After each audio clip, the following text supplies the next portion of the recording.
चलिए दोस्तों, हम लोग देखने वाले हैं VBI MCQS paper number 5 business finance का। सबसे पहला हमारा MCQS है business finance mainly deal with dash. तो यहाँ पर अपना राइट आंसर क्या हो जाएगा? राइट आंसर डी हो जाएगा, ऑल ऑफ दीज उपरोक्त सभी। मतलब खरीद निर्णय, purchase decision, investment decision, production decision, सब कुछ यहाँ पर होता है। नेक्स्ट है primary objective of financial management क्या है? Primary objective of financial management क्या है? राइट आंसर होगा बी, वेल्थ मैक्सिमाइजेशन ही है प्राइमरी ऑब्जेक्टिव। चलिए अगला क्वेश्चन क्या है? व्यवसाय में वित्तीय कार्य में शामिल है। वित्तीय कार्य में कौन कौन से शामिल है? उपरोक्त सभी। अगर एग्जाम में ऑल ऑफ दीज रहता है तो वही आंसर आपका सही होने वाला है। लाइक कर दिएगा सारे बच्चे फटाफट से। ठीक है, आगे भी इनकम टैक्स और इन्वेस्टमेंट मैनेजमेंट का भी MCQ आएगा, क्वेश्चन आएगा, VVI क्वेश्चन आएगा, सब कुछ कराएंगे, तो जुड़े रहिएगा। साथ ही साथ व्हाट्सएप चैनल पर क्या करना है राजा? ज्वाइन कर लेना है। वेल्थ मैक्सिमाइजेशन ध्यान देता है, क्या ध्यान देता है? राइट आंसर होगा शेयर होल्डर के मूल्य पर ध्यान देता है। वित्त का पारंपरिक दृष्टिकोण किस पर केंद्रित है? राइट आंसर ए होगा, धन की व्यवस्था। ये सारा का सारा आप लोग यहाँ पर लिख भी सकते हैं, अदरवाइज आपको PDF मिल जाएगा टेलीग्राम चैनल पर, तो PDF जरूर डाउनलोड कर लीजिएगा। 10 क्वेश्चन बात मात्र आएगा, 20 नंबर का आएगा आपको MCQS पेपर नंबर 5 पे। ठीक है, तो 10 क्वेश्चन आ सकता है, इसमें से कुछ न कुछ जरूर आएगा, देखिएगा जरूर। वित्तीय योजना मुख्यतः किससे संबंधित है? किससे संबंधित है? ऑप्शन आपके सामने है कि पूंजी की आवश्यकताओं का अनुमान से धन जुटाए, utilisation of fund, all of these, ABCD। Right answer होगा डी, ऑल ऑफ दीज। अस्थायी पूंजी की आवश्यकता निर्भर करती है, किस पर निर्भर करती है? फटाफट से लाइक एक बार करना है। जितने बच्चे लाइक करते हैं आपको बता दे, आगे आप सबको ही हेल्प होने वाला है। क्यों होगा हेल्प, आगे हम बताएंगे। राइट आंसर यहाँ क्या होगा? अस्थायी पूंजी की आवश्यकता निर्भर करती है किस पर? तो उपयुक्त सभी पर निर्भर करती है। ठीक है, working capital is required for, कार्यशील पूंजी की आवश्यकता होती है किस लिए आवश्यकता होती है? कार्यशील पूंजी की आवश्यकता किस लिए होती है? तो सर दैनिक संचालन के लिए होती है, डे टू डे ऑपरेशन के लिए हो रही है। मैं बोल रहा हूँ, आपको दिमाग में आना चाहिए, ऑप्शन आंसर आना चाहिए। तो आंसर आपको आना चाहिए, नहीं आ रहा है तो आपको पढ़ना पड़ेगा सर। जो हम बता रहे हैं 1 से 2 बार वीडियो देखोगे काम हो जाएगा।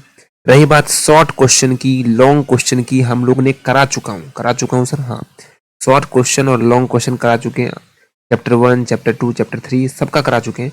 नहीं देखे हो तो देख लीजिएगा, प्लेलिस्ट बना चुका है हम लोग, है ना, तो प्लेलिस्ट बन चुका है, आप वहां से देख सकते हैं। ठीक है, और long question, VVI long question, short question 1-2 दिन में आ जाएगा। उसके लिए आपको क्या करना पड़ेगा? चैनल को सब्सक्राइब करके रखना पड़ेगा। चलिए अगला है question, higher stock level increase है, अधिक स्टॉक स्तर बढ़ता है, कब बढ़ता है? जब कार्यशील पूंजी क्या होता है? हायर स्टॉक लेवल इंक्रीजेज क्या करता है? कार्यशील पूंजी को इंक्रीज करता है। अगर आपका अधिक स्टॉक स्तर किसको बढ़ाता है? अगर अधिक स्टॉक लेवल होगा तो वो किसको बढ़ाएगा? कार्यशील पूंजी को बढ़ाएगा। किसको बढ़ाएगा? फटाफट से, कार्यशील पूंजी को बढ़ाएगा। फाइनेंशियल प्लानिंग अवॉइड किसको करता है, मतलब किसको रोकता है? फाइनेंशियल प्लानिंग किसको रोकता है?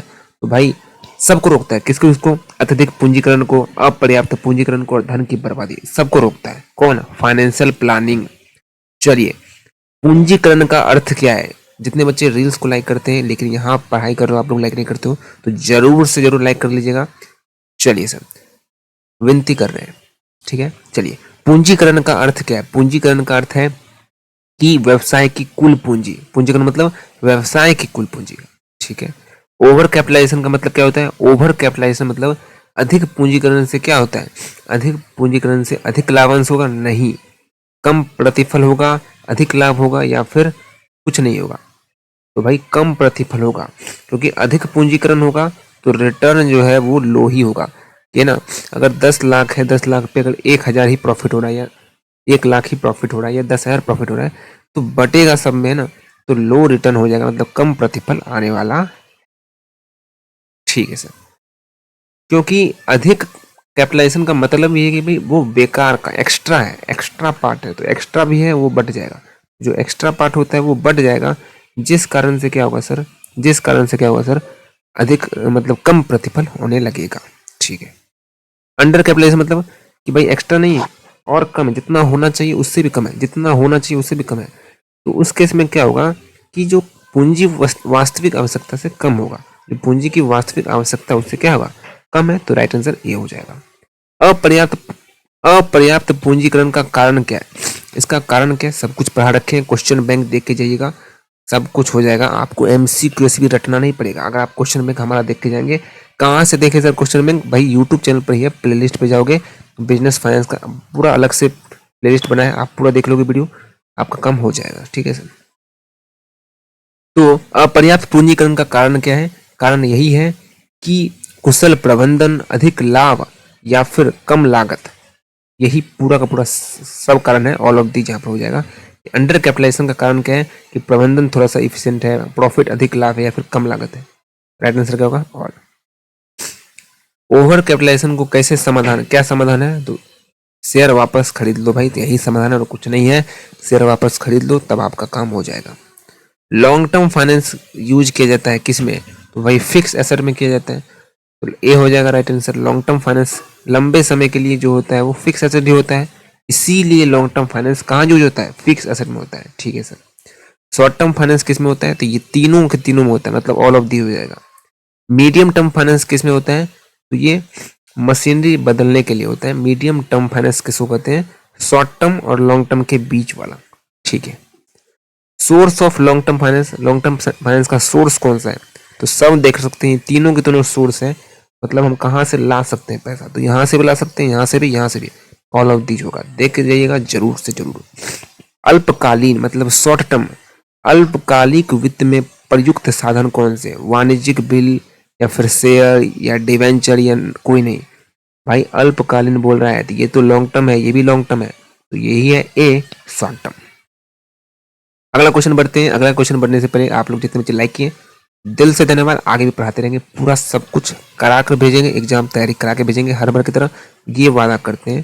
पूरा तैयारी करा के भेजेंगे, क्वेश्चन भी मिलाएंगे, है ना। एक हाथ में हमारा क्वेश्चन, एक हाथ में आपका, समझ रहे बात को? तो वैसा हम लोग मिलाने वाले हैं, इसीलिए सब्सक्राइब करके रखिएगा, लाइक हर एक वीडियो पे कीजिए, ताकि थोड़ा सा मोटिवेशन हमें भी मिले। चलिए, बाहरी वित्त पोषण में शामिल क्या है? बाहरी वित्त पोषण में शामिल क्या है? भाई सब है, ये बाहर का ही, अंदर का कुछ नहीं है, समझ रहे हो? शेयर बाहर से आता है, डिबेंचर बाहर से आता है, तो बाहर का ही, अंदर का कुछ यहाँ पर है नहीं। ठीक है। अंडर राइटिंग का मतलब क्या होता है कि सदस्यता की गारंटी है, सब्सक्रिप्शन, गारंटिंग सब्सक्रिप्शन इसको हम लोग कहते हैं अंडर राइटिंग।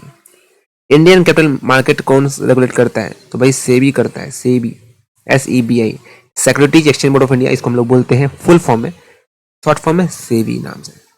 राइट्स इशू का मतलब क्या होता है कि भाई पहले से जो एग्जिस्टिंग शेयर होल्डर है उसको खरीदने के लिए, खरीदने का अधिकार, एग्जिस्टिंग शेयर होल्डर याद रखिएगा, मौजूदा शेयर धारक, ये होगा इसका राइट आंसर। जितने बच्चे सब्सक्राइब नहीं किए सब्सक्राइब कर लीजिएगा, आगे भी आपको काम आने वाला है, हमेशा हमेशा के लिए काम आने वाला है ये चैनल, समझ रहे बात को? बेस्ट मेथड क्या है? Best method raise long term fund, best method यही है भाई, आप इक्विटी शेयर कर लो, मजा ही मजा। डिविडेंड देना होगा, जितना प्रॉफिट है उतना ही देना होगा, एक्स्ट्रा नहीं देना होगा, फिक्स नहीं देना होगा, इक्विटी शेयर, मजा ही मजा। बस इतना ही रखते हैं आज के प्रोग्राम में, आज के सेशन में। और भी MCQs कराएंगे, हर एक सब्जेक्ट का कराएंगे, इस सब्जेक्ट का भी कराएंगे। लाइक करके रखिएगा, सब्सक्राइब करके रखिएगा, टेलीग्राम चैनल पर ज्वाइन जरूर करके रखिएगा, ताकि आपको PDF वहां पर मिल सके, और सारी जानकारी आपको वहीं पर मिलने वाली है। कब कौन सा वीडियो आएगा, कौन सा एग्जाम होगा, सब कुछ वहीं आपको मिलेगा। तो टेलीग्राम चैनल पर जरूर से जरूर ज्वाइन कर लीजिएगा। Thank you so much. Sir WhatsApp channel join करना है, क्यों करें sir WhatsApp channel? Question paper आपको होने वाला है, अगर मिला तो आपको क्वेश्चन पेपर वहां पर हम लोग देंगे, अदरवाइज तो टेलीग्राम ही आपके लिए अच्छा है। ठीक है।